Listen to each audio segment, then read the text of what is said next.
When it comes to cool watches that are both stylish and super accurate, legendary watch brands have some seriously awesome stuff to offer. We're going to explore the coolest watches from some of the most famous watch brands out there. From Rolex's classic style to Omega's space age tech, we're going to check out the best watches that people absolutely love. Don't click away, because we're going to share the cool stories behind these watches and why they're still loved by watch fans. Let's begin! Rolex. When you ask people about the best Rolex watch, they might mention the Submariner or Daytona, but they're not entirely right. That's because there's a Rolex watch that often goes unnoticed, and surprisingly, it can sometimes cost less when bought used compared to brand new. What makes it even more impressive is that it's the most complex and remarkable watch Rolex produces. I'm talking about the Rolex Sky Dweller. The Rolex Sky Dweller shares a similar case size with the Explorer 2, measuring 42mm, and its price starts at just a bit more than a Daytona. In the middle of the dial, you'll notice a dual time zone indicator, similar to the GMT Master 2's bezel, but integrated into the watch face. Surrounding the hour markers are small windows, with one in red, which serves as the month indicator because this watch has an annual calendar feature. Yes, just like the extravagant $50,000 Patek Philippe 4947. What's even more astonishing is that you can adjust the entire watch using the crown, and you can switch between its different functions, setting the time, the GMT, and the calendar using the rotating bezel. This makes the Rolex Sky Dweller not only impressive, but also an incredible value for what it offers in the Rolex collection. Breitling.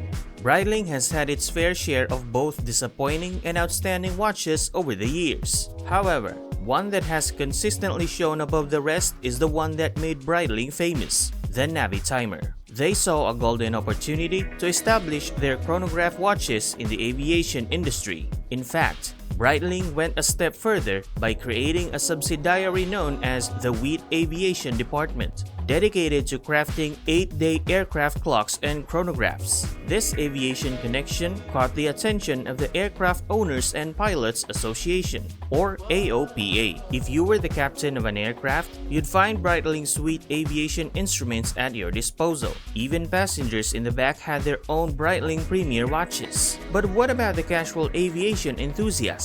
During those days, in-flight calculations often relied on complex and cumbersome slide rules. Coincidentally, Breitling already had a watch with a slide rule called the Chronomat, primarily targeted at scientists and engineers. However, the AOPA convinced Breitling to adapt this watch for aviation purposes. Thus, in 1952, the iconic Navitimer was born.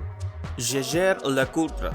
During the challenging period known as the Quartz Crisis, brands like Audemars Piguet, Patek Philippe, and Vacheron Constantin turned to JaegerLeCoultre for their expertise. In fact, JaegerLeCoultre even came close to selling off the rights to one of its most famous creations, the Reverso. However, despite not basking in the limelight alongside the major players, those in the know recognize JaegerLeCoultre as a treasure trove of exquisite watchmaking. Take, for instance, the Master Control chronograph. It's not just a feat of engineering, but also a work of art. The 40mm case houses the caliber 759, complete with a solid gold rotor weight and a chronograph calendar complication. But let's be honest, we are all drawn to this watch because of its aesthetics. Sometimes, beauty only needs to be skin deep.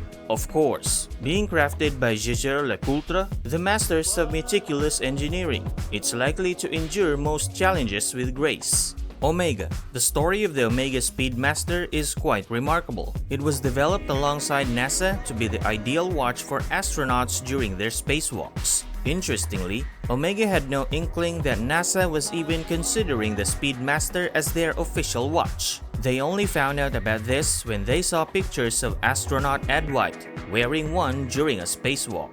The decisions Omega made regarding the Speedmaster's design, like sticking with Hesalite instead of sapphire crystal, using stick hands instead of broad arrow hands, and changing the bezel from silver to black, were all made because they made practical sense. These changes enhanced the watch's usability, and NASA concurred. choosing a Speedmaster reference with these modifications for testing. Nevertheless, whether or not NASA provided feedback, it was the Speedmaster that made its way to the moon and was worn by Buzz Aldrin as he took those historic first steps on the lunar surface. IWC Schaffhausen.